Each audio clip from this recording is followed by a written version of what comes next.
This is the Pokemon Iceberg, brought to you by Clean Casual.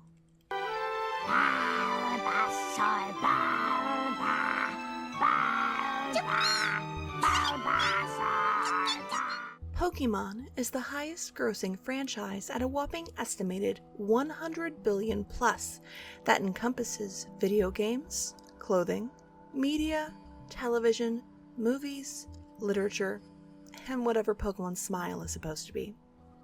And those $19.99 McDonald's and Burger King toys. As the franchise celebrates its 25th anniversary, decades of theories, controversies, and evidence continues to entwine itself with the name, Pokemon. This iceberg is drawn from Shocking Psychic on Reddit. Various topics have been combined for continuity. Some additional points have been added. The Sky. 1. Pokemon is short for Pocket Monsters. Pokemon is the shortened version of its original Japanese name, Pocket Monsters. In part using this moniker as Capsule Monsters was already trademarked. Perhaps the term monster does not have the same negative connotation in the Pokemon world, although Pokemon are unanimously respected for their destructive capabilities. From everyone and their brother telling you need a Pokemon because it's dangerous to go into the tall grass, and not allowing you to freely walk from one town and a scenic path to another shows that, perhaps, the Pokemon world isn't as safe and child-friendly as most think. 2. Do animals exist in the Pokemon world? Most notably apparent in the Gen 1 anime, and later in some Pokédex entries, is the existence of non-Pokemon creatures in the Pokemon world, the implications of which further tie the Pokemon world to ours. 1. In Generation 1, once aboard the SS Anne, a chef mentions some meals being made, such as salmon du salad, eels au barbecue, and prime beefsteak. My apologies for the butchering of those phrases. 2. Multiple Pokédex entries mention real-world animals. Raichu's Fire Red Pokédex entry reads, its electric charges can reach even 100,000 volts. Careless contact can cause even an Indian elephant to faint. Lickitung's Leaf Green Pokédex entry reads, its tongue can be extended like a chameleon's. It leaves a tingling sensation when it licks enemies. Pikachu and Raichu are also known as the Mouse Pokemon. Growlithe is known as the Puppy Pokemon, Piplup is known as the Penguin Pokemon, etc. 3. In the anime, a few minor moments are, A. At the Cerulean City Gym, non-Pokemon fish are seen swimming in the tanks, and B. On Route 1, when a Pidgey eats a literal worm. 4.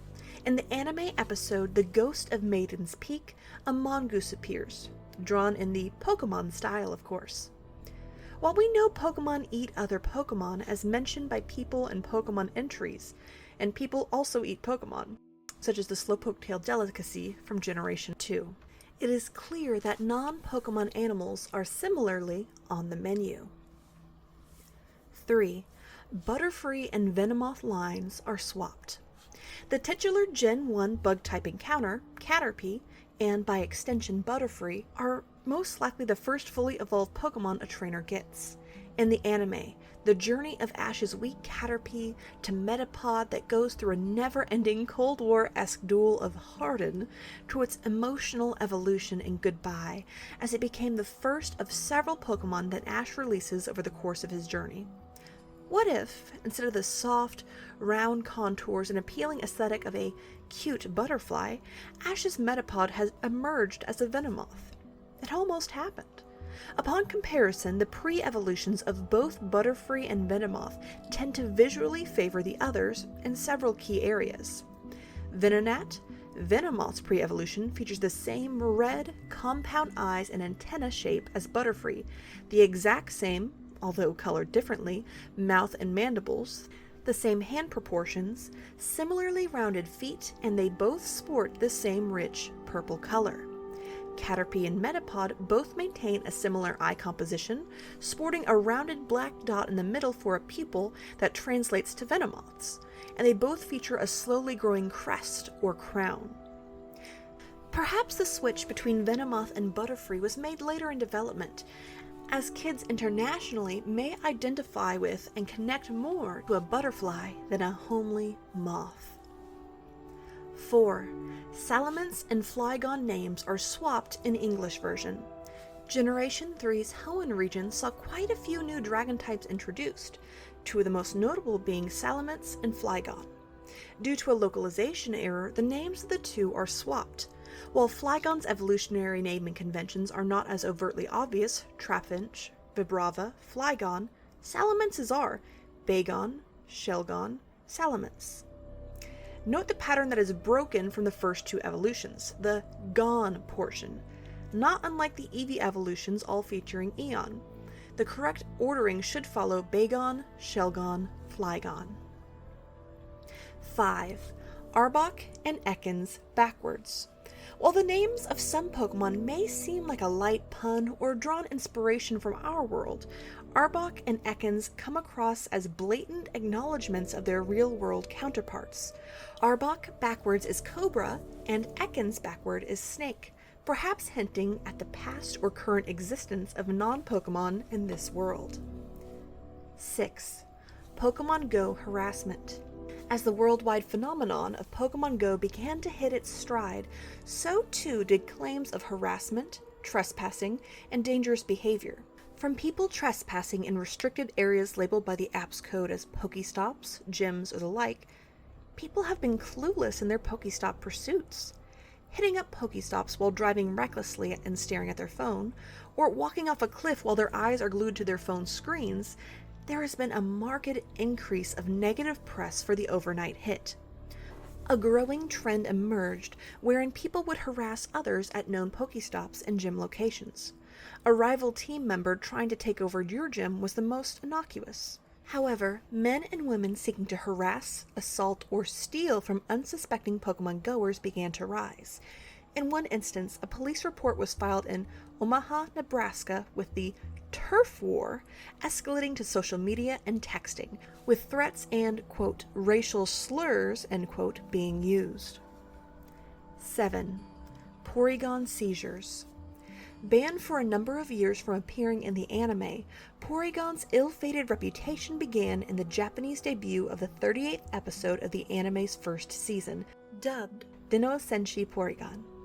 The episode saw many, often intense and bright, flashes of light from Pikachu's attacks as Ash, Porygon, and company are transported into cyberspace. The bright, strobing colors led to a reported swath of seizures in children across the country. In total, the Japanese Fire Defense Agency reported that at least 685 viewers had to be admitted to the hospital. After issuing an apology and pulling the episode, Porygon, taking the brunt of the blame as the scapegoat instead of Pikachu, whose lightning attacks fundamentally contributed to the seizures, wouldn't see another anime debut for over a decade. 8. Banned and unaired episodes. In addition to the infamous Porygon episode, quite a few episodes never made it to air in Japan, including a few additional episodes that were specifically banned in the United States. Unaired in Japan. Number 1.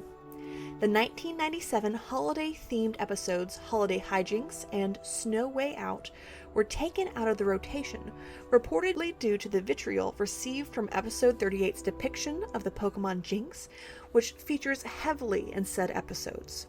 The reason for the controversy stems from Jynx's apparent, quote, blackface and caricature of a pitch-black face, large lips, blonde hair, and kissing or sexual dress and behavior.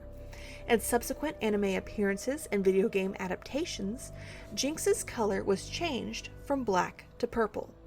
2. From Pokemon the series Ruby and Sapphire's 101st episode, its use of the powerful Pokemon move Earthquake and the subsequent destruction resulting from it was deemed insensitive at the time due to its potentially triggering impacts, as Japan had been rocked by powerful earthquakes less than a month before the episode's air date in 2004.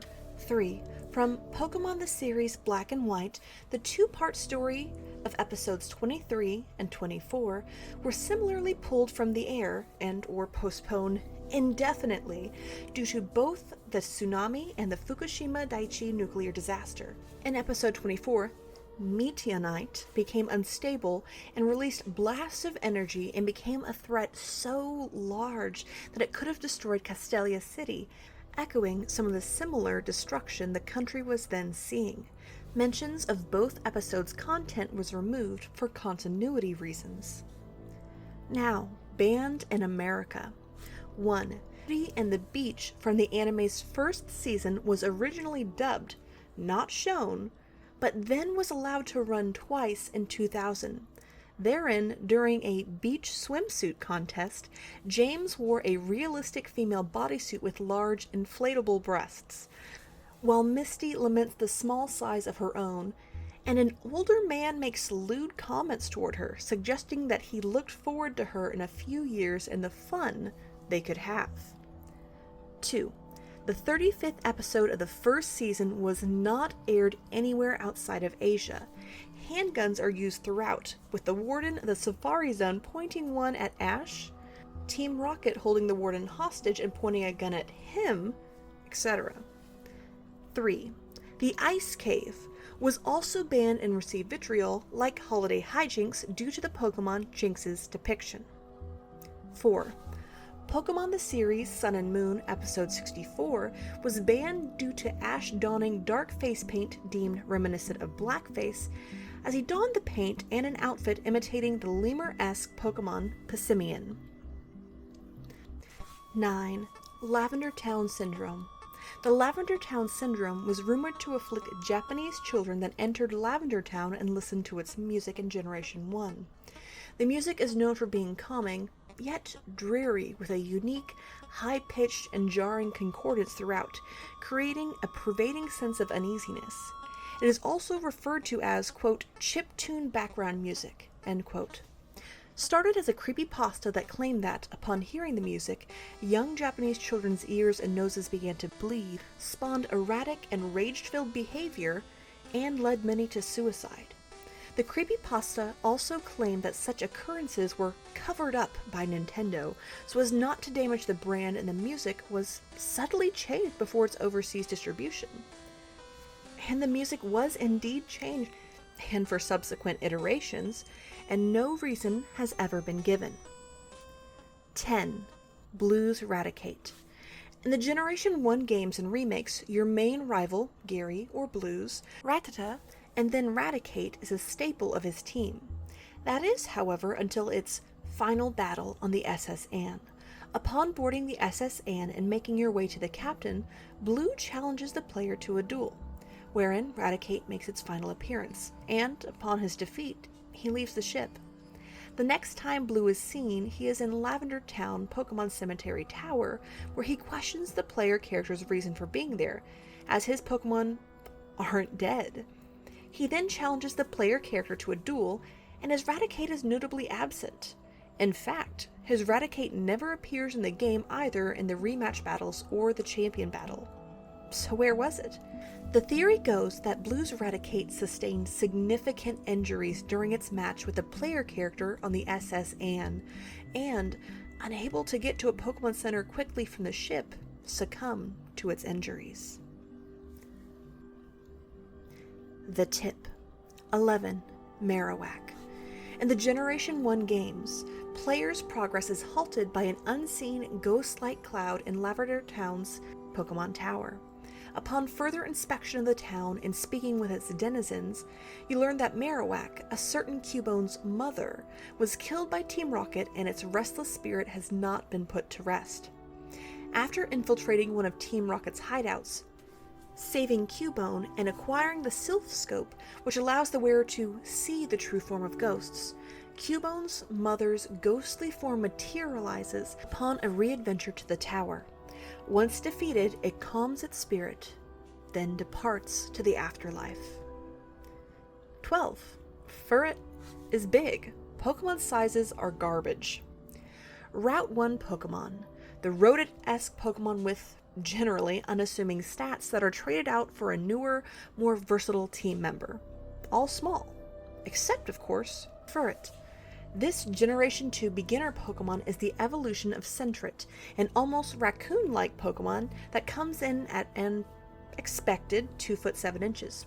A big raccoon. Furret, however, comes in at 5 foot and 11 inches, a full 4 inches longer than the fire-breathing Charizard, who only comes in at a measly 5 foot 7 inches, shorter than most adults. Many Pokemon have a wide variance in sizes, perhaps deviating from the standard Pokédex entries. For example, take Charizard's 5 foot 7 inches entry, which seems to hold true when compared to 10-year-old Ash Ketchum in the anime. However, the Charizards located in the Characific Valley seem to dwarf Ash's Charizard. The Pokédex never mentions any variance in size, and, save for a few mentions of the Pokemon games that ask you to catch a big fish like Magikarp that's a certain weight or size, they're seldom mentioned. Thus, the Pokédex sizes of Pokemon are often incorrect or incomplete. 13. Pokerus. Upon one of your Pokemon contracting Pokerus, a Pokemon virus, a purple marker appears in their summary, and upon your first trip to the Pokemon Center, Nurse Joy notifies you of its presence, noting it will not harm your Pokemon, it is infectious, and it is highly rare, and is also known to boost the stats or growth of a Pokemon.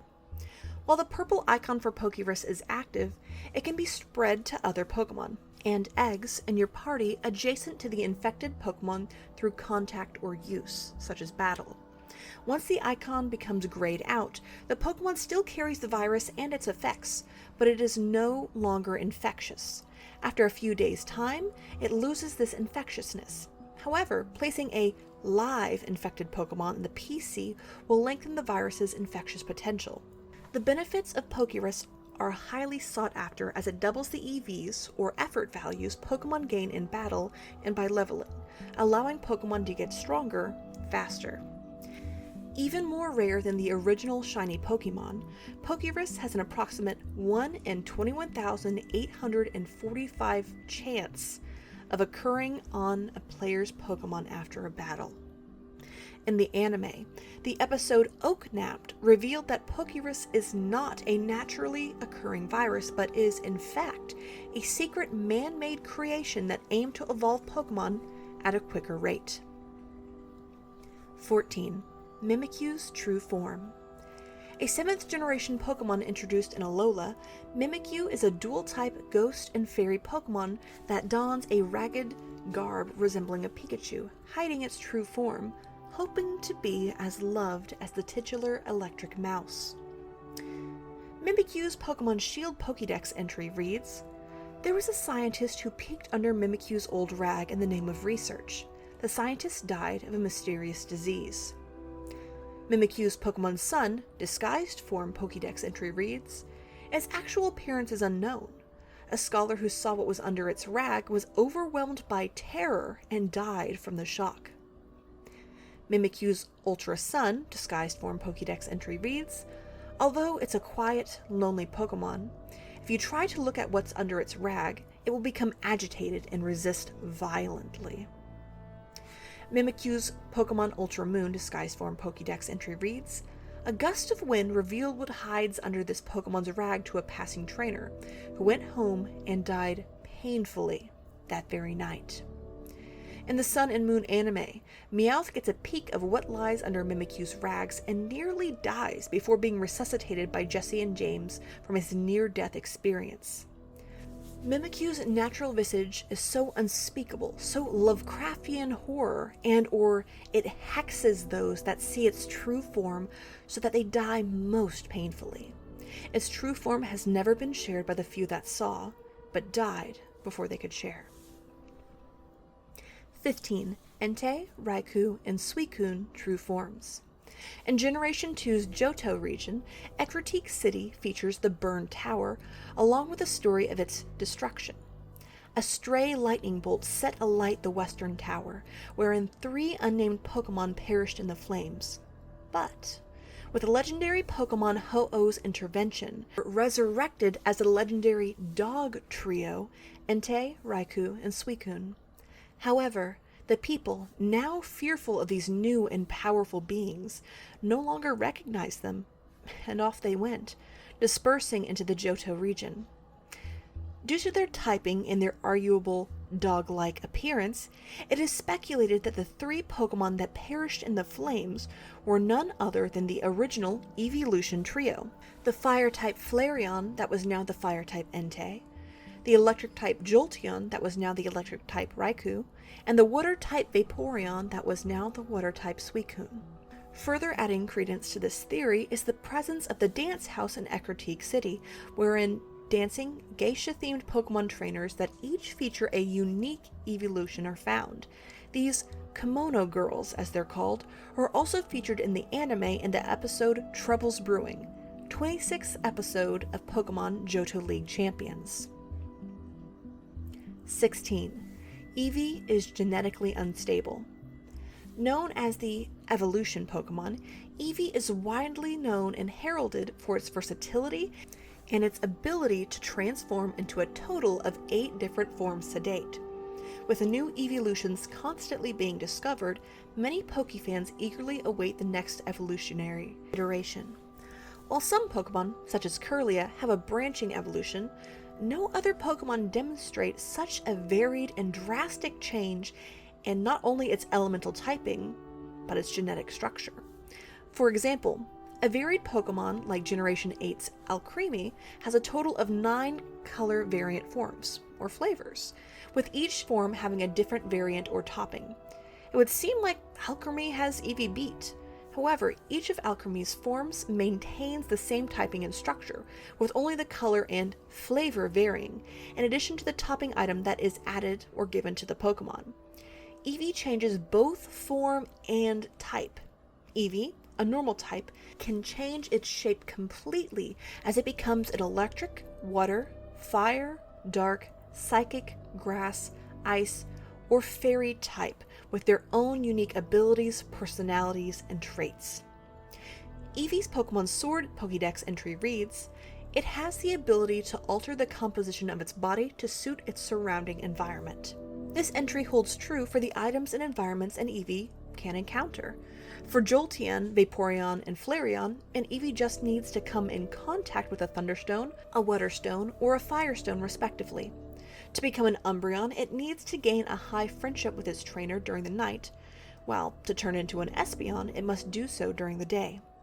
To become a Glaceon or Leafeon, it must train and or be around an Ice Rock or a Moss Rock respectively, although you can use an Ice Stone or a Leaf Stone in Generation 8.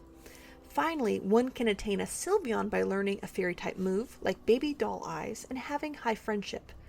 While these changes tend to create positive evolutionary changes, it remains to be seen if more negative impacts of Eevee's environment will impact it, perhaps with pollution allowing for a Poison-type evolution. 17. James Turner's Gen 5 designs. Several Generation 5 Pokemon, for whom James Turner was a main designer, received a considerable amount of flack from the community for being uninspired or against what a Pokemon should be. Trubbish and Garbodor are living Pokemon equivalents of trash bags. However, Vanillish, Vanillite, and Vanillux being ice cream cones, Pokemon styled after inanimate objects or distinctly human-centric creations have become increasingly more prominent over the years. Also featured in Generation 5 was N, whose focus on the human-free, natural world of Pokemon conflicts with these distinctly unnatural Pokemon found in urban areas. The humans of the Pokemon world are fundamentally introducing changes, pollution, and environments that create and potentially mutate Pokemon into unnatural beings, most likely dependent upon the very society that creates them. Under the surface. 18. Sabrina's doll. Most notable in the Pokemon anime, we are introduced to Sabrina and her doll in Abra and the Psychic Showdown. Sabrina sits, a grown woman, with a doll in a cute boat hat, its eyes obscured by shadow, through which she communicates, allowing the doll to move and interact seemingly of its own accord. Although Sabrina's psychic abilities are vast, a part of her remained that infantilized youth that sought to communicate with a doll. She shrunk and turned her own mother and, later, Brock and Misty into dolls in her dollhouse in order to play with them through a way that she could control. As the psychic-type gym leader, Sabrina spoke through her doll to Ash that, if she won, she would be able to play with them, which she did, shrinking them all down. The doll, giddy to have someone to play with, and Sabrina, stoic and cold as she looked on. Ultimately, Ash is initially saved and shown a way out by Sabrina's shrunken-down father. Ash prepares for a second battle attempt, ultimately failing as Brock and Misty are turned into dolls. Two personalities, split into two bodies. Sabrina's original body that remains cold and emotionless, allowing her further control of her psychic abilities. And the personality split and imposed in the doll, sprightly and playful, attempting to engage in ways she was unable to do as a little girl, her psychic powers growing unchecked. It is only upon her defeat that the two personalities are made whole in Sabrina's body again, allowing the doll to return to being a lifeless husk. Was Ash her first opponent? Or were there other, unseen human dolls that were played with and, perhaps, discarded before the intrepid trio stumbled upon the gym? 19. The Pokédex was written by children. In the Kanto region, Generation 1, Professor Oak has recently developed the Pokédex and tasks the player, a burgeoning youth of 10 years old, set out on a journey to fill out the Pokédex with entries. This holds true for all mainline Pokemon games in the regions that they are depicted in, and the anime as facts and data are filled out upon the catching of said Pokemon.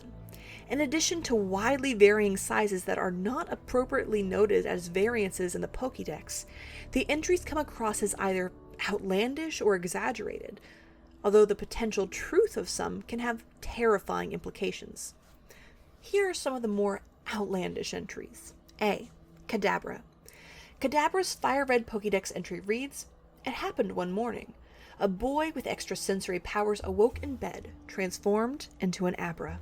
Why it's bogus. Kadabra is part of an evolutionary line, featuring Abra as its pre-evolution. Would it even be able to skip such an evolution? Furthermore, it sounds as if a child was attempting to make up a spooky story as it happened one morning, before going on to what could happen to a boy not unsimilar to the reader. And what about the other Kadabra in the wild? Are all of them created in such a way? The terrifying implications if true.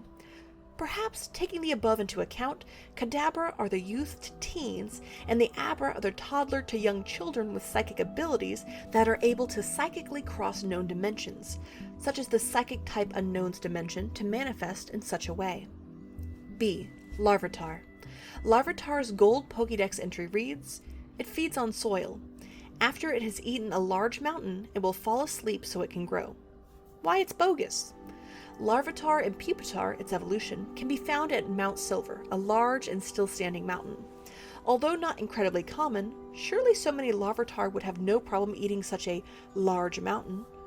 What is this but an exaggeration of a child claiming a Pokemon has a case of the munchies? And even if you interpret the Pokédex entry in a different way, it's just soil. Why don't we see giant chasms everywhere across the Pokemon world? The terrifying implications if true. Perhaps the reason there are only a handful of mountains and mountain ranges, as well as the rarer occurrence of Larvitar, suggests that their population is low due to competition for food, with many starving before eating the necessary prerequisite, capable of changing an entire region's topography. C. Macargo. Macargo's Alpha Sapphire Pokédex entry reads, Macargo's body temperature is approximately 18,000 degrees Fahrenheit. Water is vaporized on contact. If this Pokemon is caught in the raindrops instantly turn into steam, cloaking the area in a thick fog. Why it's bogus. The literal sun in our world is estimated at around 9,941 degrees Fahrenheit on the surface. A Pokemon more than twice as hot as the sun would burn through everything. Its attacks would melt and kill various Pokemon that are attacked. In games and anime, no Pokemon is shown dying from such attacks outright, It is as if a kid, when asked how hot it was, exclaimed, "It's like thousands of degrees," as he flings open his arms to emphasize his story to impress others. Terrifying implications, if true. It could burn, destroy, and kill basically everything. How much heat is coming off of it?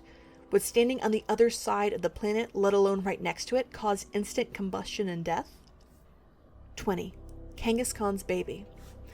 Furthering the Cubone and Marowak saga is the notion that Cubone is the baby carried in Kangaskhan's pouch, and it is its dead Kangaskhan mother's skull that it wears. All Kangaskhan are female, so it lends credence that it is always its mother's skull that it is said to wear. Its Fire Red Pokédex entry reads, "It wears the skull of its dead mother on its head. When it becomes lonesome, it is said to cry loudly." Its Emerald Pokédex entry reads, "It pines for the mother it will never see again. Seeing a likeness of its mother in the full moon, it cries. The stains on the skull it wears are from its tears." In the Pokemon games and anime, it is a well-known fact that extreme stress can be a cause of evolution. From James kicking his Magikarp in the anime, leading it to angrily evolve into a Gyarados, to Pokemon evolving from trades, noted as being a result of Pokemon wishing to prove themselves, whether to new or old owners, so they are not abandoned or traded again. Could not the stress of losing its mother create an alternate or branching evolutionary line?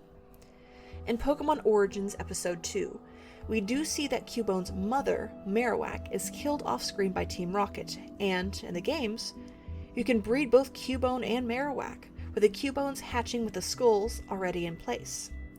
First, in the case of the Origins anime special episodes, the Cubone could have been adopted by the Marowak, allowing Cubone to lose its mother or a mother-like figure a second time. Second, in the games, the logical fallacy of a Cubone emerging from its egg with its mother's skull already on it is impossible.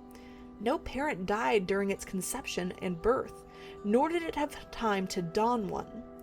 This segues back to the notion that the extreme stress of the loss of the original Cubone's mother, a Kangaskhan, created a fundamental change or genetic evolution in the Pokemon, creating a branching evolutionary line.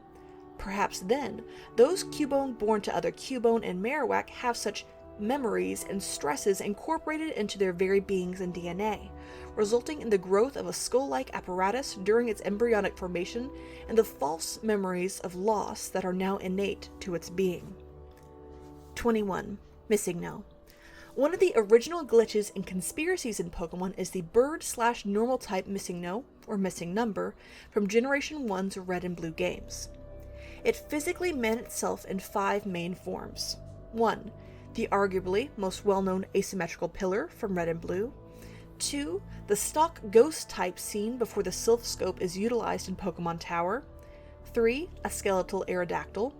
4. A skeletal Kabutops. And 5. A pixelated mask in a rectangular field from Pokemon Yellow. Numbers 2 through 4 appear once other factors have been met, such as having Y, X, and W as the 3rd, 5th, or 7th slot of the player character's name. In addition to using unassigned or glitched sprites, Missing No also utilizes the unused Gen 1 and 2 type Bird, which is replaced and known as Flying for the remainder of the series. While existing as the accumulation of tests and unused assets, the implications of Missing No extend far beyond this. Missing No appears as number 000, and all glitched Pokemon appear as that 0 if and only if Cubone has not been caught. A common theory suggests that this link was spawned by severing a branching evolution of Marowak, wherein only female Marowak evolve into Kangaskhan. While not Missing No itself, the similarly named glitch spawned in the same generation with similar conventions, named ''M'' 00 and parentheses, has the ability to evolve into Kangaskhan, further cementing the idea that it is the unused, specifically female Marowak asset that allowed its evolution into Kangaskhan, linking it to the Cubone line. Perhaps deemed too dark of a connection for the maternal Kangaskhan to die, leaving its orphan baby to swing its skull and bones around, the idea was abandoned. Or, perhaps, allowing this genetic mutation of Cubones to self-perpetuate this vicious cycle through their very DNA as a separate species remains. 22. Arceus, Palkia, Dialga, and Giratina. Introduced in the 4th generation, the quartet of legendary Pokemon, Arceus, Palkia, Dialga, and Giratina, stand in as both the creators of life, the universe, and, arguably, hell. Dialga is the legendary being of time, and, through it, time was created and is allowed to continue. The powers of Dialga are extrapolated upon in the Pokemon Mystery Dungeon Explorers of Time game, wherein the main character comes from the human world, as a human, and is transformed into a Pokemon. In this iteration, Dialga is able to freeze time and, thus, the growth of trees and plants stop, the flow of water ceases, and it is a world where the sun never rises, etc. There is no future, as Dialga saw to it that time halted. Palkia, the complement to Dialga, is a legendary being of space. Palkia continues to create space, galaxies, and the known world we can traverse through and past. Arceus is known as the god of Pokemon, creating the universe and life as we know it. Although Mew is known as the progenitor of all Pokemon, it was potentially created by Arceus itself. Giratina is theorized as the lord of Hell, known as the Distortion World in the Pokemon games. A bleak world void of life, with gravity and physics that are contrary to ours. Where Arceus creates and presides over all matter, Giratina presides over antimatter. Giratina's 2 forms, its normal and its origin form, suggest a similar biblical fall from heaven. Giratina sports proud wings in its origin form, origin as in its original form. It becomes grounded with its 6 legs and tattered wings in its main form. 23. Mega Evolution is painful. Introduced in Pokemon X and Y, Mega Evolution was a generally well-received addition to the casual and competitive gaming community. Many were praised for their cool new looks, abilities, and their ability to revitalize many Pokemon in the NU or never used tier. However, in order to perform this transformation and attain this power, the Pokemon themselves suffer horrendously. Mega Garchomp's Ultra Sun Pokédex entry reads, "Its arms and wings melted to something like scythes. Mad with rage, it rampages on and on." Mega Salamence's Ultra Sun Pokédex entry reads, "The stress of its 2 proud wings becoming misshapen and stuck together because of strong energy makes it go on a rampage." Mega Tyranitar's Ultra Sun Pokédex entry reads, "Due to the colossal power poured into it, this Pokemon's back split right open. Its destructive instincts are the only thing keeping it moving." Mega Houndoom's Ultra Sun Pokédex entry reads, "Its red claws and the tips of its tail are melting from high internal temperatures that are painful to Houndoom itself."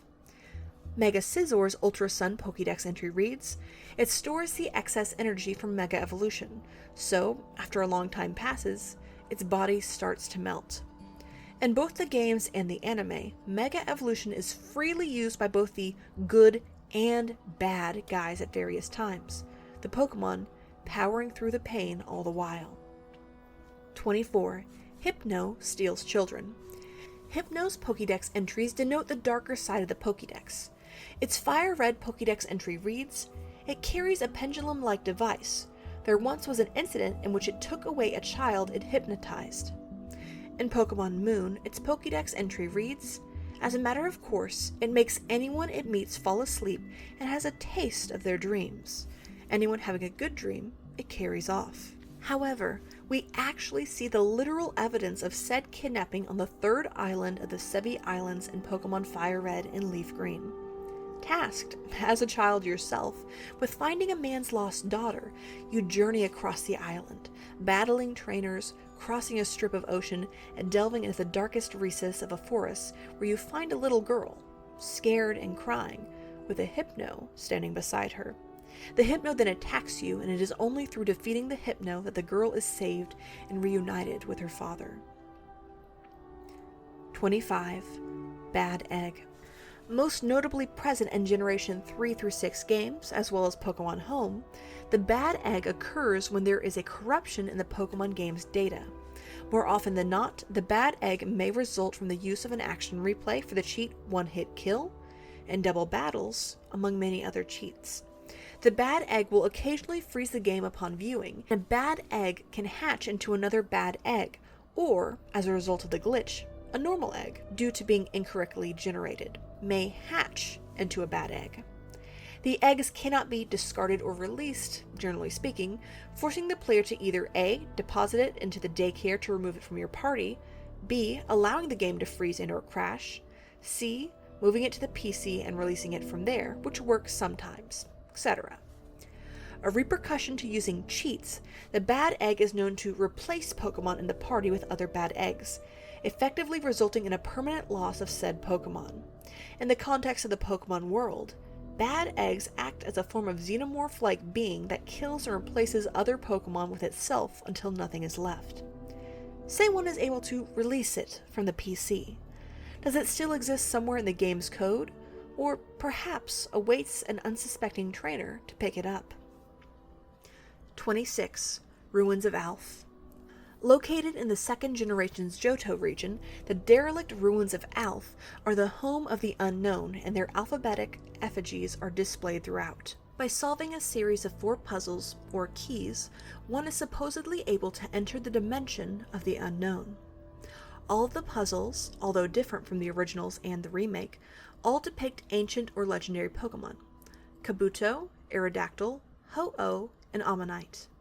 The player can receive a handful of useful items from completing these puzzles. Perhaps the proto-alphabet, the unknown, resembles the 26-letter alphabet most of us are familiar with an additional question mark and exclamation point. 27. White hand on your shoulder. In the Generation 1 games and their remakes, the player-trainer is asked if they believe in ghosts, noting the white hand on his or her shoulder. When turning to look, there is nothing there. As the original games and their anime special adaptation, Pokemon Origins, demonstrates, this is highlighted as a paranormal occurrence for Red. When Red checks for the hand, which we as the audience see, no one is there. When he turns back around to question them, they too have disappeared. The presence of ghosts and ghost Pokemon are prevalent in all facets of the Pokemon franchise.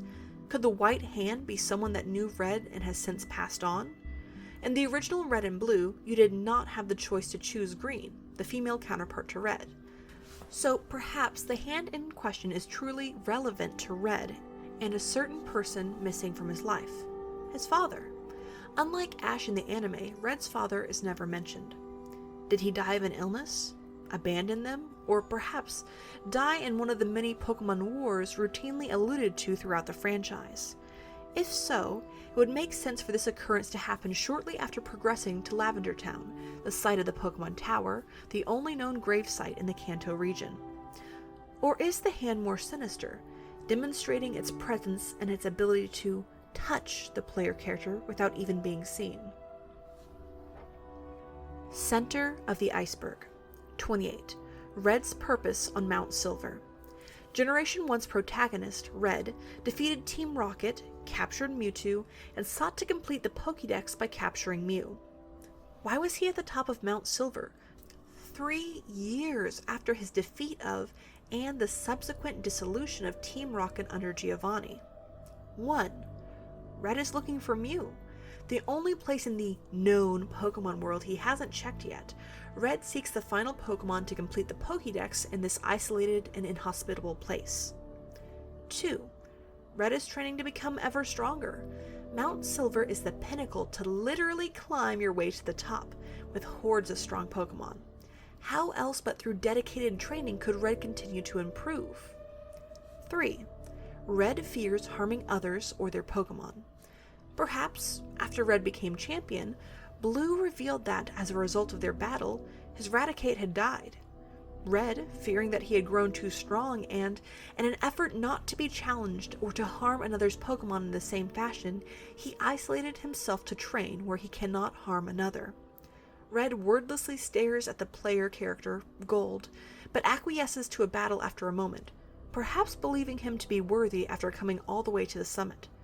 Considering his Pokemon are all in the level 80s, he is one of the absolute strongest trainers to battle to date. 29. N is a Zoroark. Generation 5's oft misunderstood but well-meaning villain turned hero, particularly moving into the Black 2 and White 2 games, and is the green-haired human king of Team Plasma and has a fondness and an ability to speak with Pokemon. There is a long list of Pokemon that can speak to and understand humans, but not humans that can understand and translate Pokemon. To name a few of these Pokemon, Meowth of Team Rocket, Mewtwo, or Lucario from his movie adaptation, for example.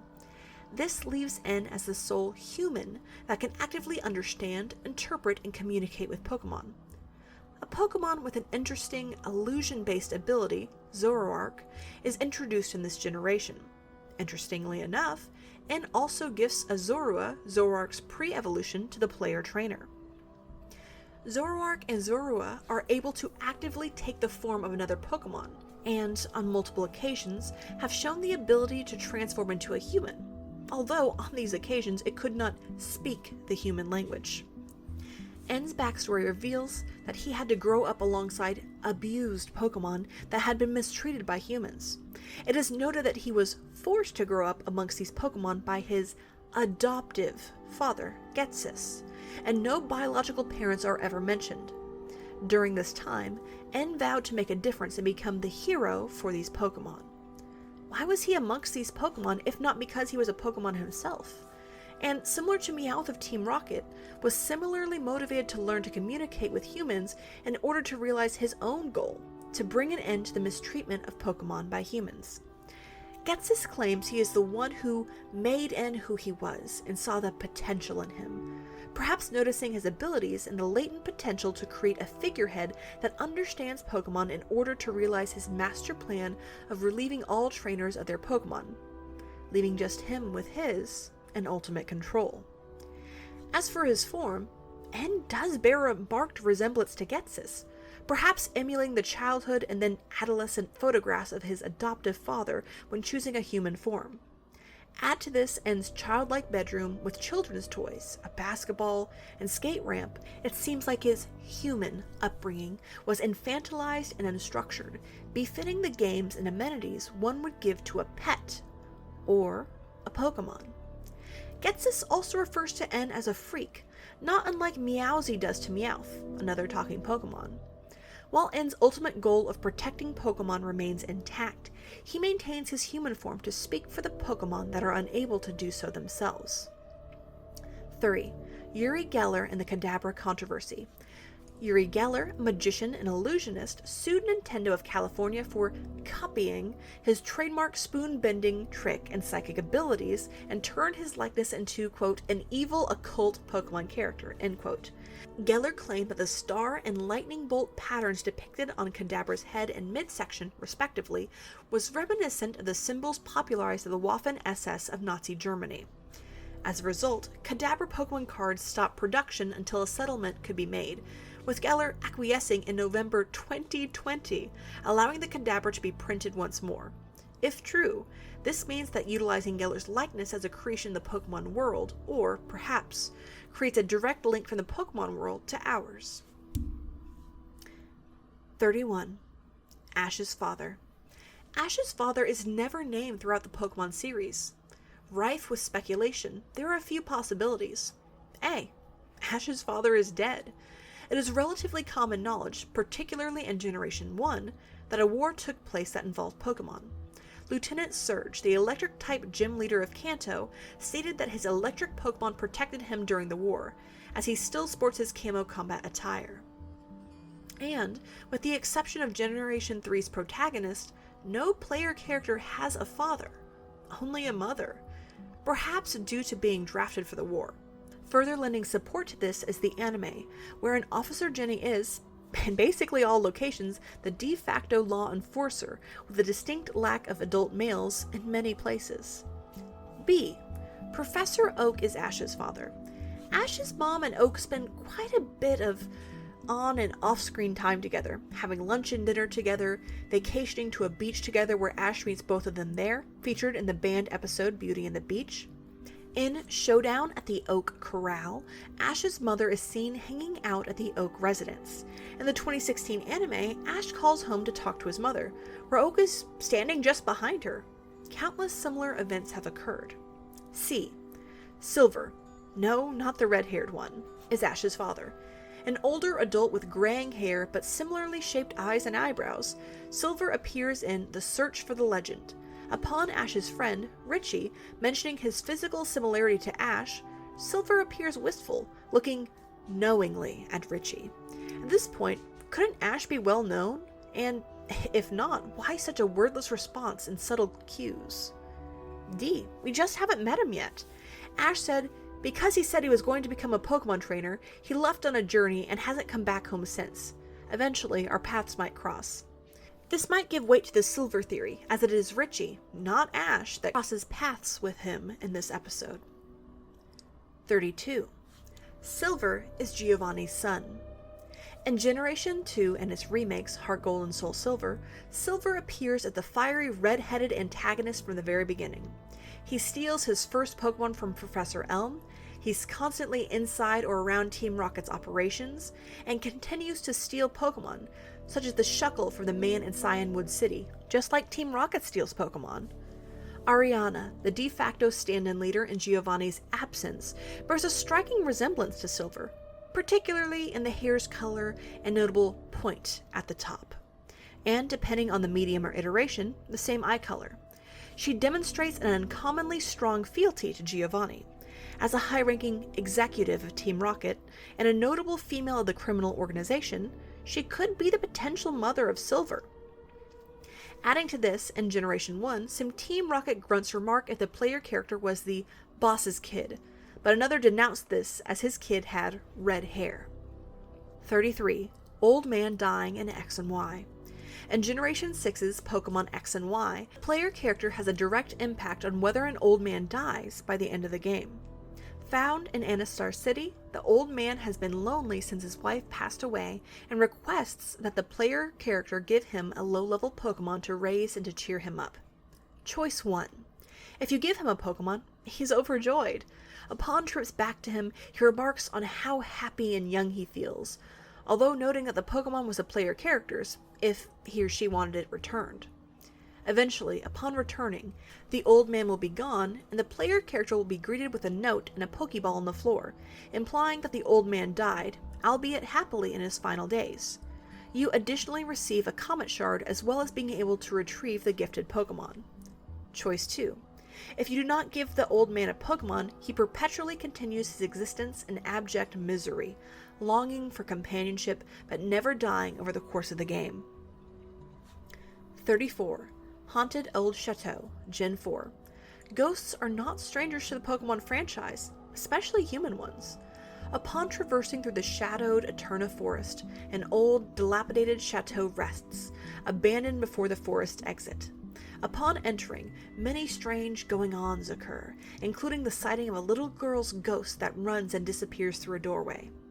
The other ghost, that of a butler, is seen in the kitchen of the chateau, an antidote left in a trash can, providing a possible method of death for the girl. She had been poisoned, and, with the antidote conveniently thrown away, she succumbed to it. Was the butler involved? Culprit serving the poisoned meal and discarding her salvation? Or perhaps he was the one attempting to save her, failing to find the antidote that another culprit hastily hid.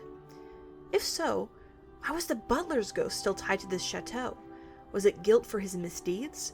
Was he found out and killed in retaliation, resulting in the building's occupants abandoning it to let the murders go unquestioned? Or perhaps he is the benevolent spirit, guilt-ridden for failing to save the young lady of the house. 35. The Bird Trio's Japanese names. Most are well acquainted with Generation 1's legendary bird trio, Articuno, Zapdos, and Moltres, and how the final portions of their names, uno, dos, tres, number them from 1 to 3 in Spanish.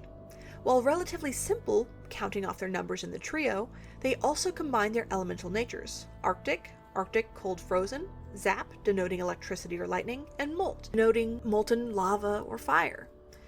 Most, however, are not acquainted with the trio's Japanese names. Frieza, freezer, Sanda, thunder, and Faya, fire. Again, I apologize for the mispronunciation, which, similar to Arbok and Ekans, are incredibly uninspired and not unique, or rather very un-Pokemon.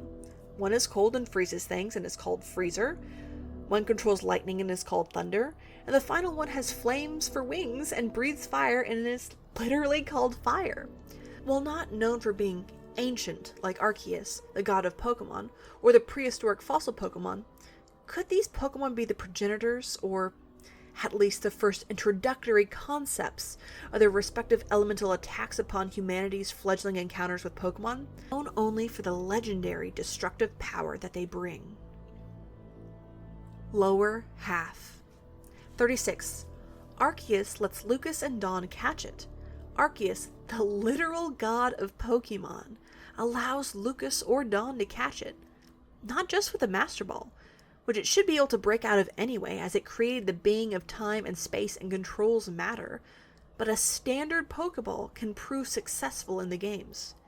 Now, with the power of a literal god in the hands of a child, what new wonders and horrors remain to be created? 37. Natural Harmonia Gropius. The full name of N.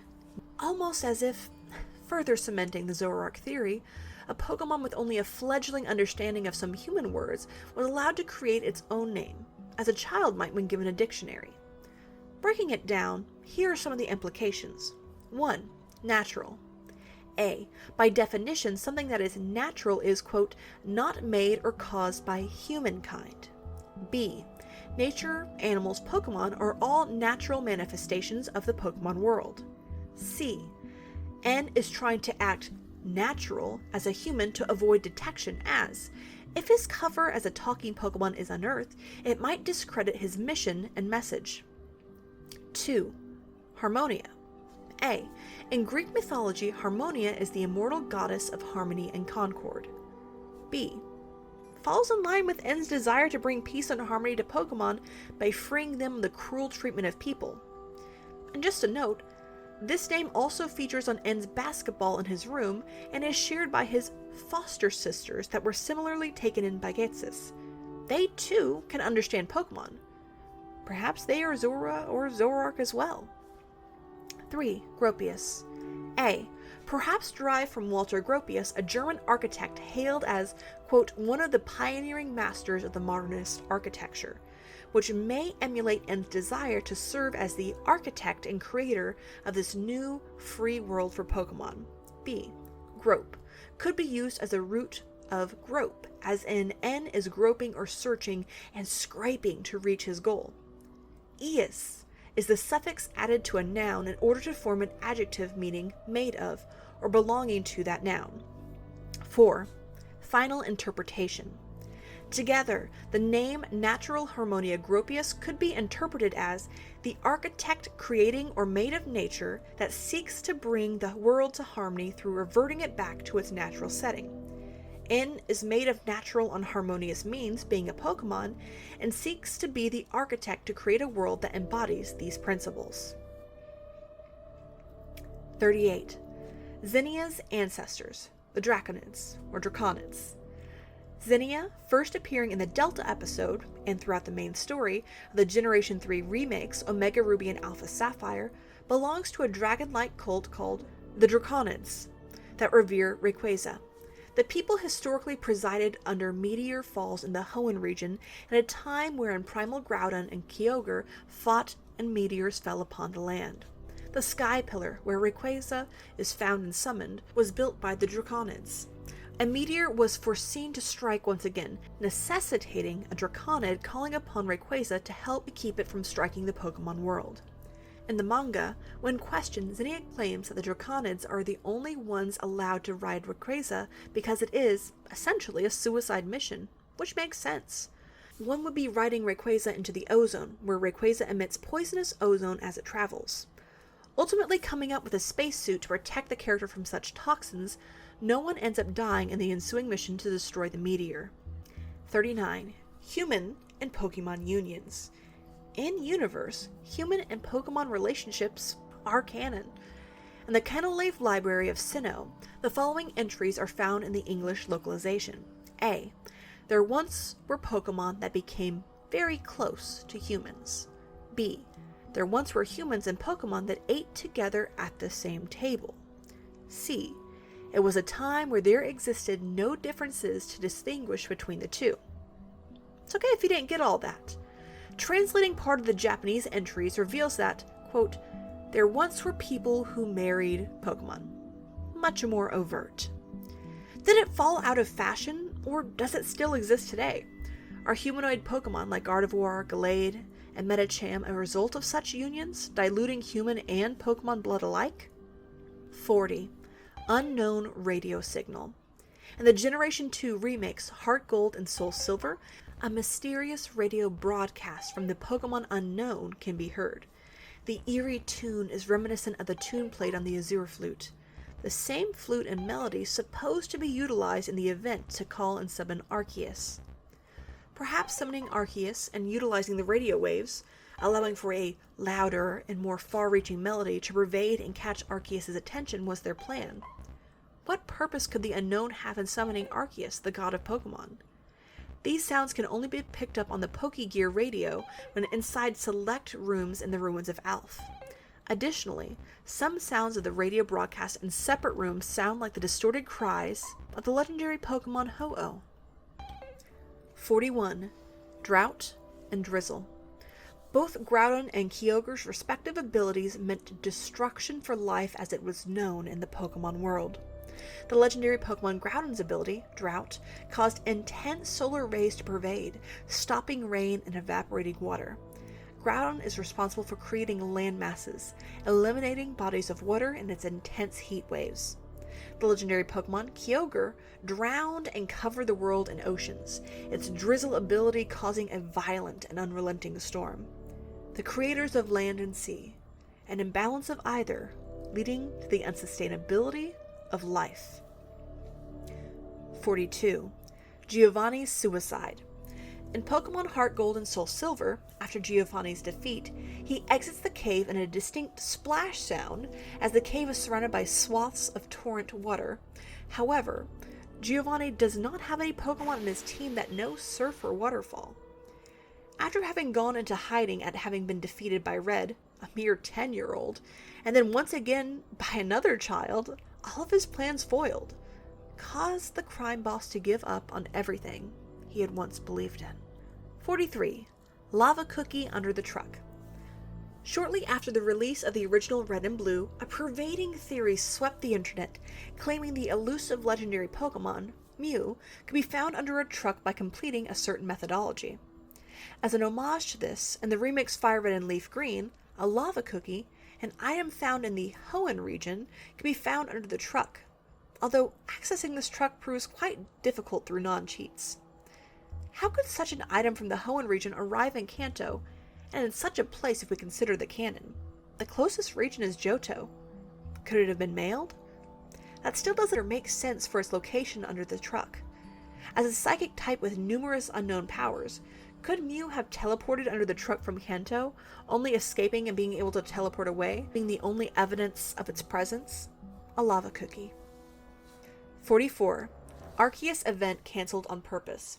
The Arceus event was cancelled for being too difficult, demonstrating the series' more child-friendly leaning, removing puzzles and complicated caves in order to cater to younger audience members with shorter attention spans, as put by the franchise. The event was, essentially, already made, and it shouldn't have been hard to activate. Could this have been Game Freak not wanting players to have access to Arceus, the god of Pokemon? Or were the implications of the event and its content too universe-shattering, such as the cutscene wherein images of the real world are shown?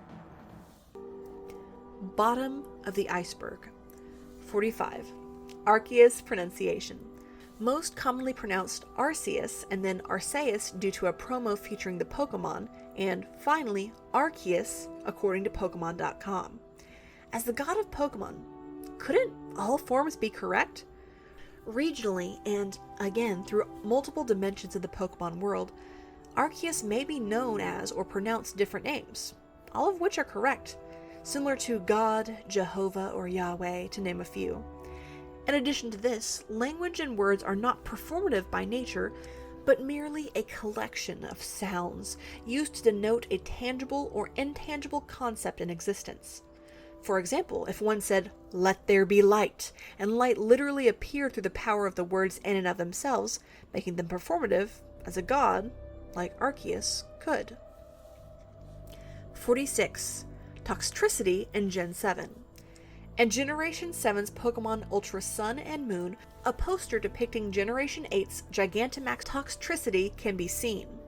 It is well known that the Pokemon regions exist simultaneously, but, for game mechanic and creation reasons, new Pokemon do not exist in older generation games.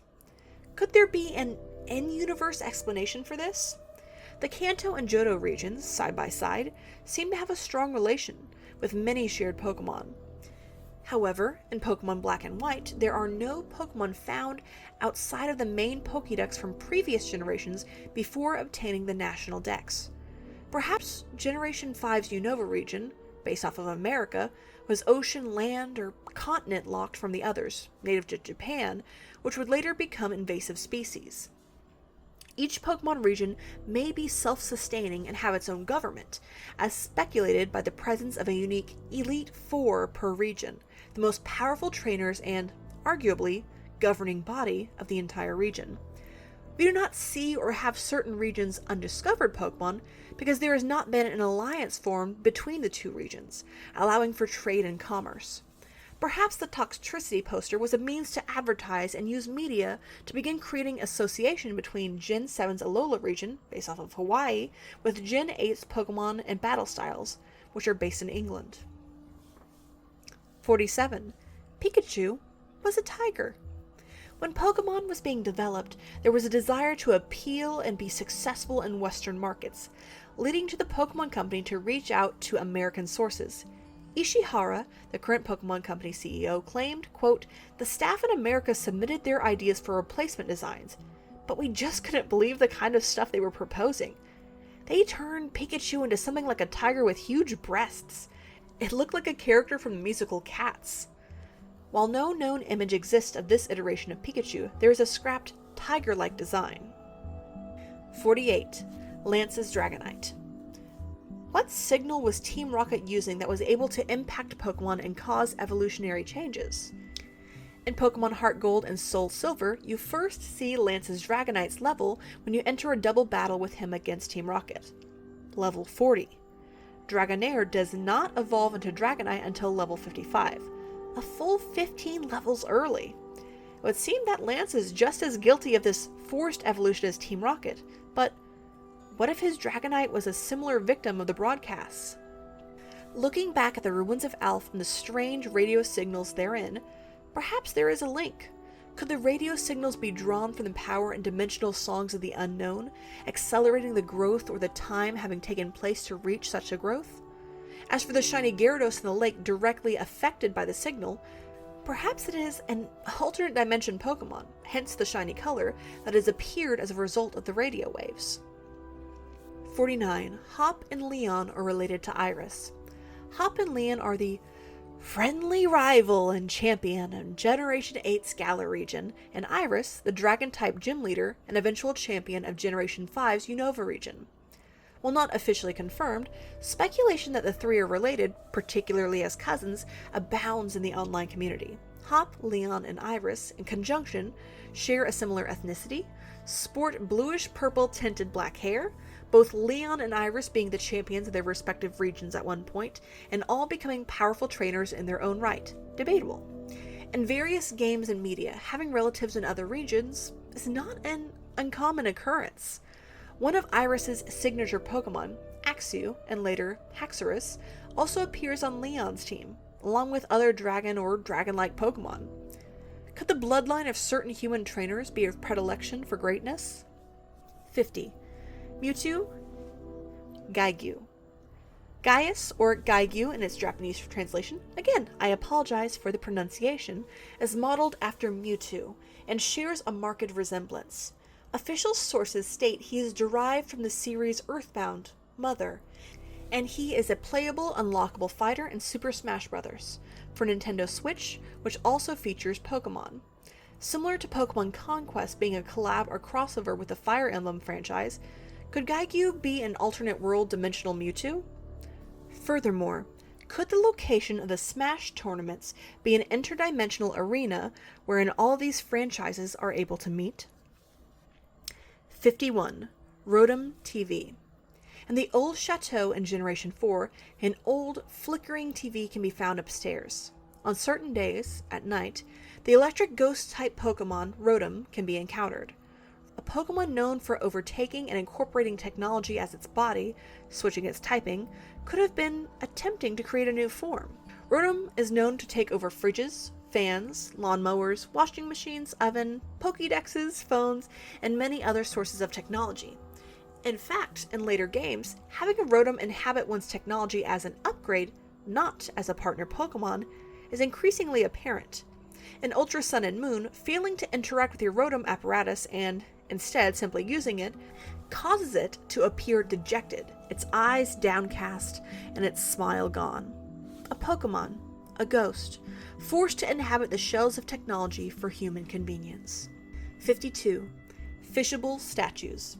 In Generation 1's Red, Blue, and Yellow, player characters were able to fish inside the Pokemon statues very clearly indoors. While generally dismissed as being a tile coating area, such as tall grass allowing for the spawning of Pokemon, the presence of this seemingly logic-breaking act points to an alternate explanation. The gym was built and the solid structures put into place. There is no water and, by extension, no Pokemon to catch in that world. As a small glitch or fissure into a parallel world where perhaps the gym was never built and a pond resides, or even further back in time, such as the Sinnoh of old in Pokemon Legends Arceus, where the topography has changed. Where and when are you fishing? Under the Iceberg. 53. Gorochu. Throughout all Pokemon generations, the formula for evolution ends at a potential third and final evolution, with various Pokemon only having a single or, in some cases, a second evolution. While Mega Evolution and Gigantamaxing both have introduced a progressed final or all-powerful form, the effects are merely temporary. However, Pikachu, the mascot of the franchise, almost had a fourth evolution, Gorochu. Intended to follow Pikachu, Raichu, Gorochu in Pokemon Red and Blue games, it never came to fruition. In Generation 2 instead, Pikachu was given a pre-evolution, Pichu. What led to the abandonment of this final evolution? Unbalanced stats?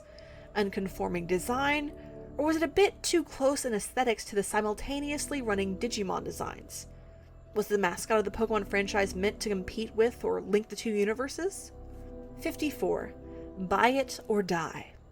A quote from a sailor claiming, "If you like this game, buy it or die," has routinely made the rounds in Pokemon Fire Red and Leaf Green discussion boards for years. In official copies of the game, the quote is unable to be found or recreated, suggesting that the quote comes from ROM hacks, whether made by the pirate of the game or as an anti-piracy measure in the game once illegally copied remains unknown. 55. Darkrai isn't evil. Darkrai, known as the bringer of nightmares and a main antagonist in both the Pokemon anime and Mystery Dungeon franchises, was, perhaps, vilified to the point of acceptance for its natural state of being. Darkrai's Pokemon X Pokédex entry reads, "It chases people and Pokemon from its territory by causing them to experience deep, nightmarish slumbers." Darkrai's Platinum Pokédex entry reads, "To protect itself, it afflicts those around it with nightmares. However, it means no harm." In both Pokédex iterations, Darkrai utilizes nightmares to chase or remove people from around it to protect itself.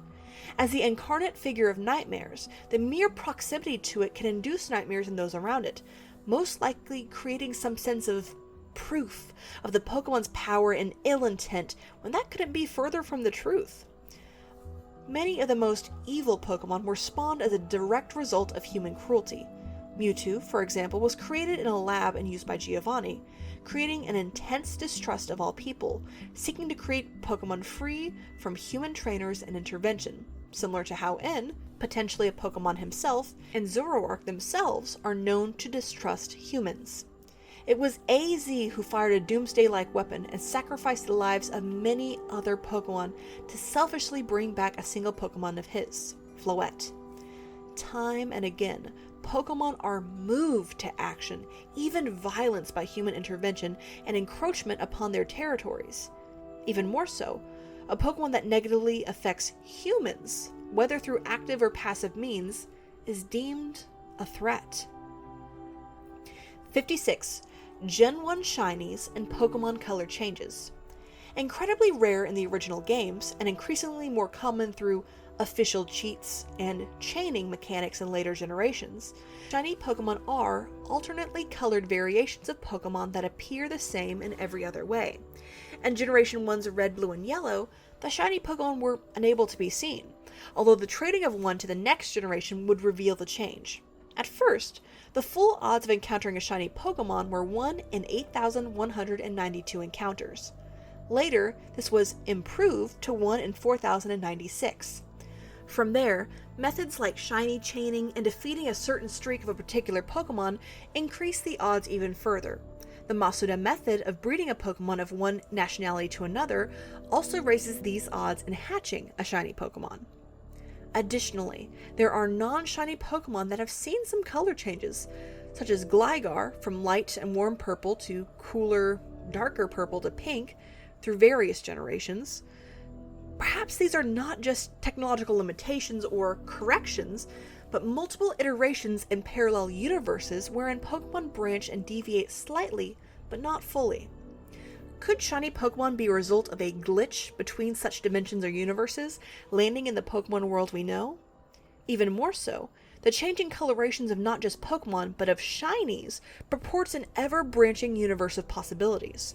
The usage of these cheats and methods of obtaining a shiny Pokemon are exploitations of this universe that cause the irregularities through which shiny Pokemon to appear. In the Masuda method, perhaps the different nationalities are separate universes wherein that language is the dominant one in society.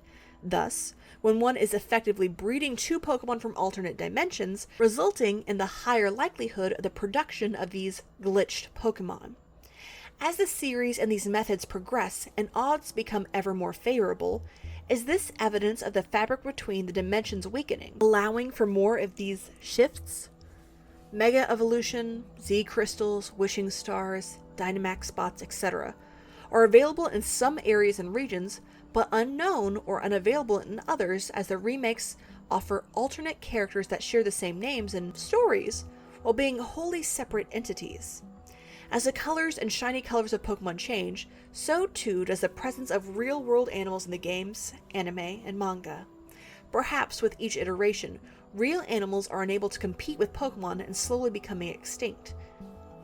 In a Pokemon-dominated world, where might that leave humans? 57. Missing No and XY. In Generation 6's Lumio City, Missing No's original form can be seen in the darkness of a doorway. Once coded and then deleted from usage, Missing No, or rather the female Marowak missing link to Kangaskhan, still exists in limbo, drifting in a parallel world not unlike our own, but where it is given its true form. 58.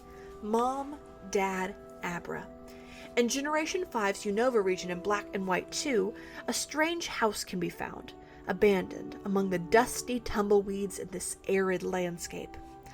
A lunar wing is eventually found amongst the scattered and destroyed remnants of the house, in a room with the only light on.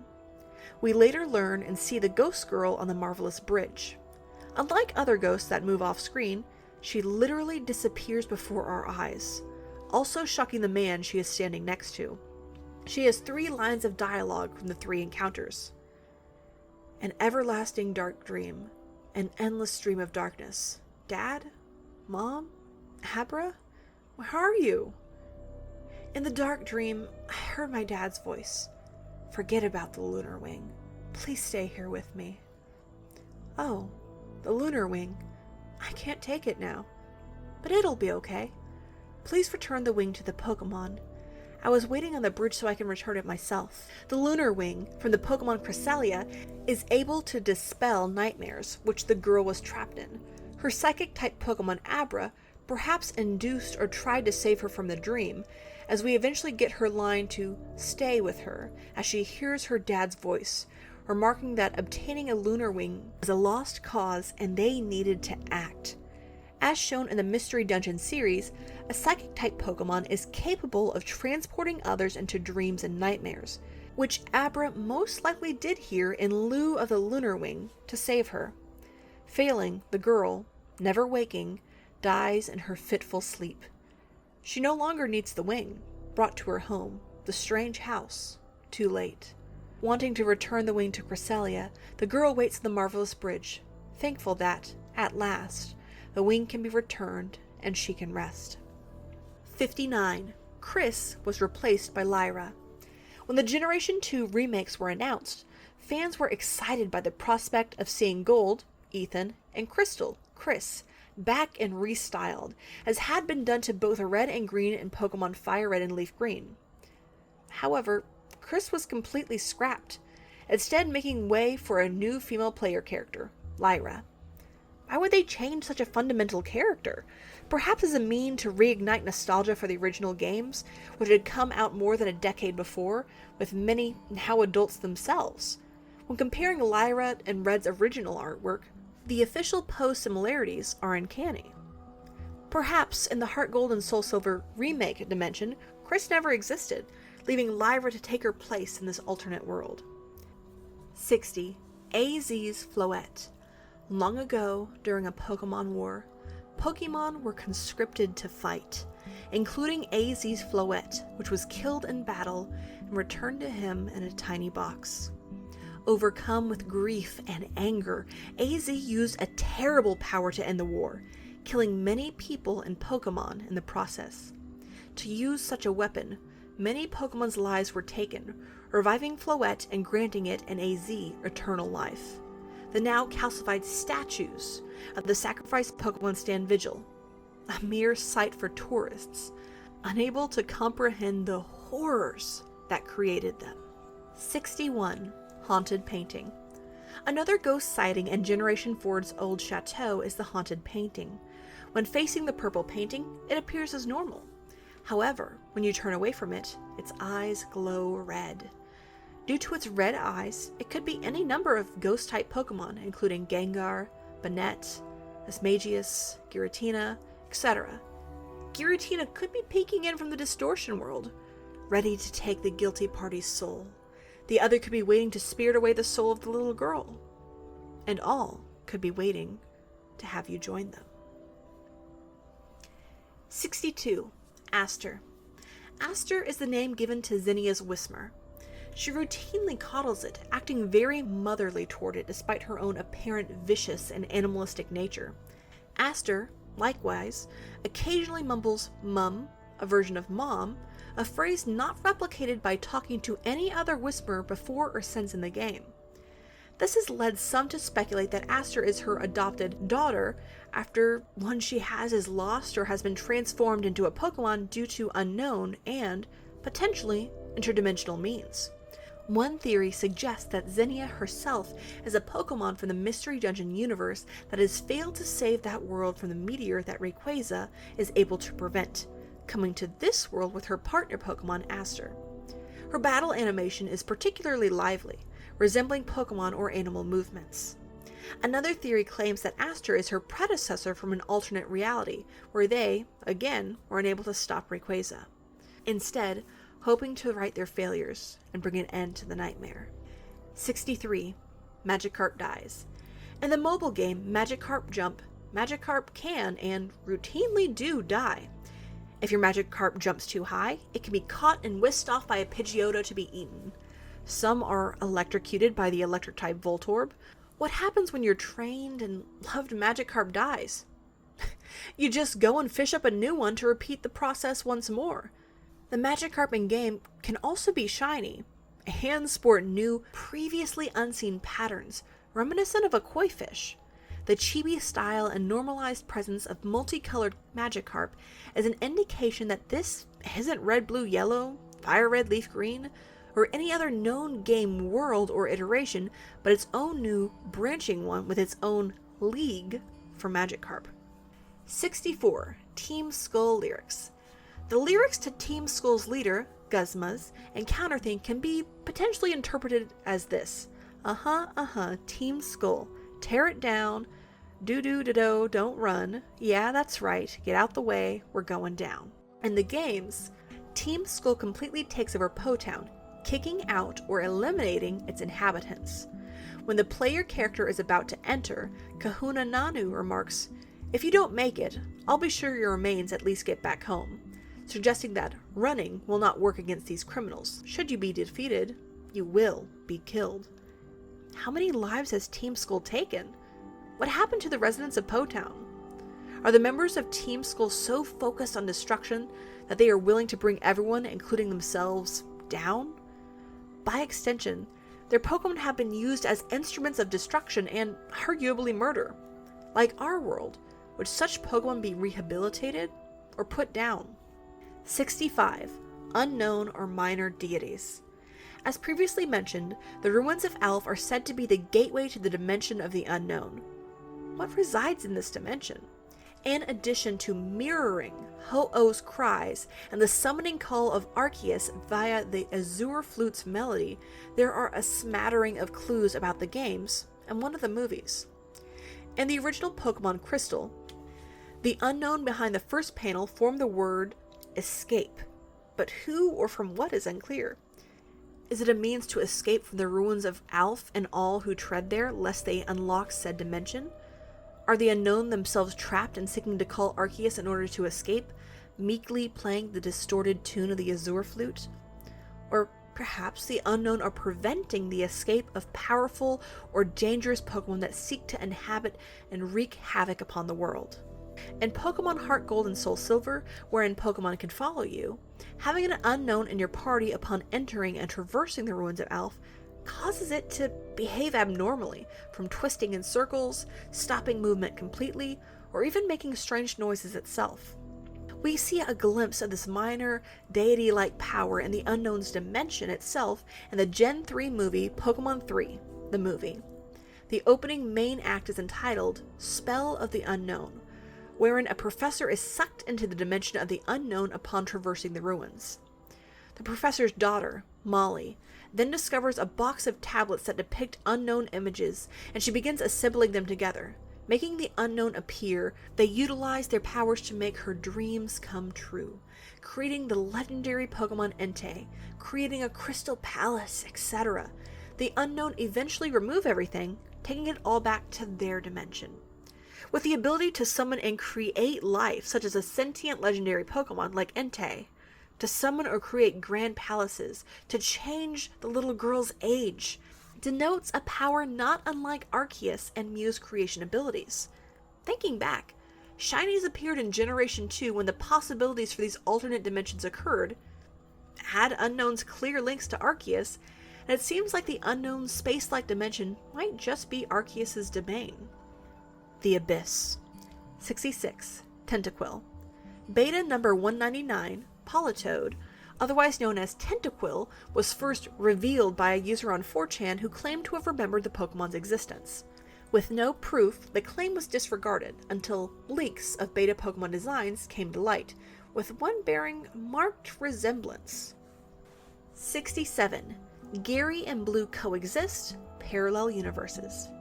There are some separations of identity or interpretations of characters across the various Pokemon medias, the manga, the video games, and the television series or movies. In the anime, Gary Oak is the grandson of Professor Oak, the rival of Ash, and the anime incarnation of Blue. In the games, Blue is still the grandson of Professor Oak, but he is the rival of Red. However, the lines cross in Ultra Sun and Moon when the player is gifted an Ash Greninja. Remember, Ash only exists in the anime, where one version of Gary Oak exists. Later in the game at the Battle Tree, the player character meets both Blue and Red. The Ultra Space wormholes in Ultra Sun and Moon allow the still alive and successful Giovanni to recruit and summon all the evil team leaders that triumph in their respective alternate universes, achieving the goals and destruction they set out for. As players of the game know, their player character had defeated these leaders in their versions of the game.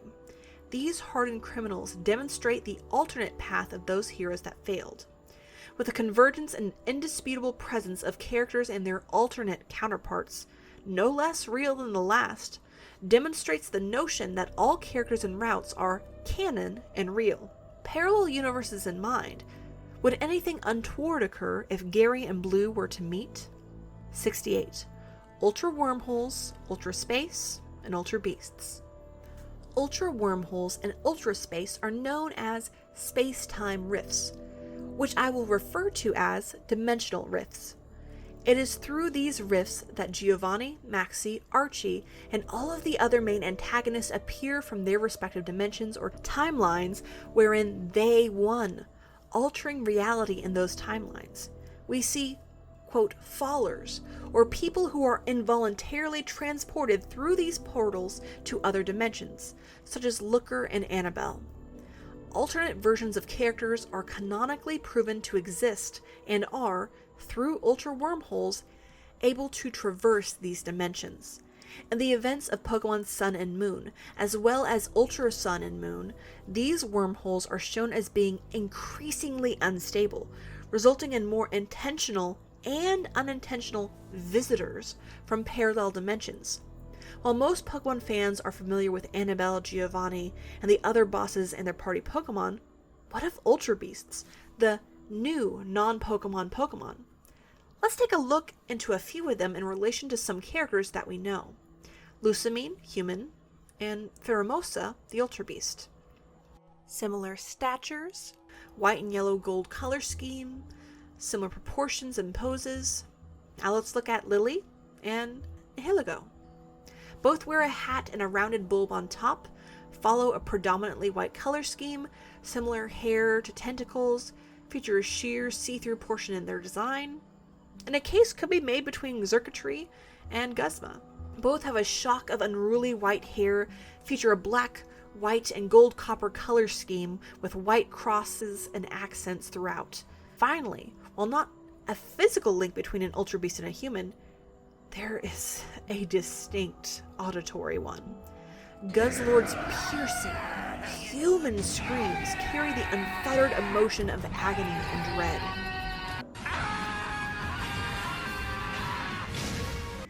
Could Ultra Beasts be alternate dimension forms of humans, wherein humans have A, merged with Pokemon completely, such as the Sinnoh book's mention of Pokemon unions, B, are the result of a god Pokemon's action or attempt at creation, perhaps recreation, or C, are just a part of an alternate dimension where Pokemon don't exist and Ultra Beasts do, as people? And if the latter is true, is there a Pokemon equivalent to Ultra Beasts if Ultra Beasts are that dimension's humans? D? Or is there simply a dimension that exists with humans and Ultra Beasts without Pokemon? The Ultra Recon Squad would appear to be pale, blue-skinned humans live in and traverse Ultra Space with their home in Megalopolis. Alternate humans? 69. Real-world images in Heart Gold and Soul Silver. In the remakes of Generation 2, Heart Gold and Soul Silver, we saw the inclusion of an event Pokemon, Arceus, the god of Pokemon and the creator of life. In a jarring fashion, the pixelated and cartoon Pokemon world shifts to Arceus' face, its glowing red eye, before melting away to a picture of space and galaxies. Real galaxies. Our galaxies. With an almost alchemic summoning triangle around a pixel Arceus superimposed in the foreground, flashes of images from the real world, traffic, infrastructure, cityscapes, an erupting volcano, slides of bacteria and other living cells and tissues flash behind it. Ominous music, increasing in tempo with clashing and grating collisions of notes, add to the uneasy feeling of a shift. There is a break from the nonsensical game where you can pretend to be in the Pokemon world. You and the real world are uneasy and shown your own reality. A reality, perhaps created by the same god. 70. Abyssal Ruins. Introduced in Generation 5 and resting at the bottom of Undella Bay, the abyssal ruins, along with the ruins in the desert, dubbed the Desert Resort, could have been sites whereupon AZ's doomsday weapon impacted 3,000 years ago, destroying its inhabitants and ending the war. Expanded on in the anime, and appearing in the anime as the Undersea Temple, wherein Meloetta was responsible for sealing the reveal glass that is used to change the forms of Tornadus, Thunderous, and Landorus, the king mentioned in the runes could be Meloetta. 1. Meloetta managed to calm down the forces of nature, Thunderous, Tornadus, and Landorus, thus defeating them alone. 2. Meloetta is both the hope and future, as only it is able to calm the nature trio down should they become unleashed once more. 3. Only Meloetta's relic song and the reveal glass used in unison can conversely summon the nature trio. Other theories suggest N or Kyurem as the king, N being the self-proclaimed king of Team Plasma, the hope for the Pokemon, and capturing a force of nature, Zekrom or Reshiram, perhaps foretold in ancient prophecies. His crown, although perhaps changing in color due to the water, is markedly similar to the one found, or perhaps recreated. Could not the king mentioned be all of these people, just not the same dimension? With divergent realities, ones where N won, Red lost to Giovanni, and every other switch and or canon route we know, couldn't the fate of the ruins be inherently dependent upon such real-world events? 71. Pokepark Tunnel. In the spin-off game follow-up to Pokepark Wii, Pikachu's Adventure, Pokepark 2, Wonders Beyond, there is an inaccessible tunnel in one area. It is unable to be traversed or unlocked throughout the game. Maybe it is an abandoned or restricted area. It is unknown what lies beyond it. Perhaps it could serve as a potential link between the human and the Pokemon world. 72. Pokemon Fishing Game. The first Pokemon game released in a digital-only format and having an incredibly short life from May 10th to September 25th, 2005, Pokemon Fishing Rally DS was simple. Once the DS was turned off or the game otherwise closed, all Pokemon were lost. The game took on a 3D first-person role, reminiscent of some real-world fishing games. Again, a completely new visual style, suggesting alternate aesthetical representation that account for the various parallel dimensions. 73. Ethan and Lyra and Cynthia witness the birth of a god. The pair bear witness, or rather the trio bear witness, to Arceus creating a new Dialga, Palkia, or Giratina, which are deities in the Pokemon world. This suggests that Arceus could create more than one. If there were two Dialgas, would they coexist peacefully, or wage time-based wars to determine the one that truly rules time? Could Arceus not create an army of similarly godlike Pokemon? 74. No, you're not the one. A horde of faceless men. I'm going to go for help. Wait in the usual place. And ghosts. Another ghost sighting takes place in Generation 6, predominantly in Lumio City, as well as an unsettling and potentially linked message in Lumio Station. Both of these events referenced by an official Japanese Pokemon site, along with the haunted house in the swamp. In the Swamp of Kalos, the player character happens upon a haunted house in a rundown swamp filled with hex maniacs and similar occult-like happenings. Therein, the player character hears a scary story from an old man.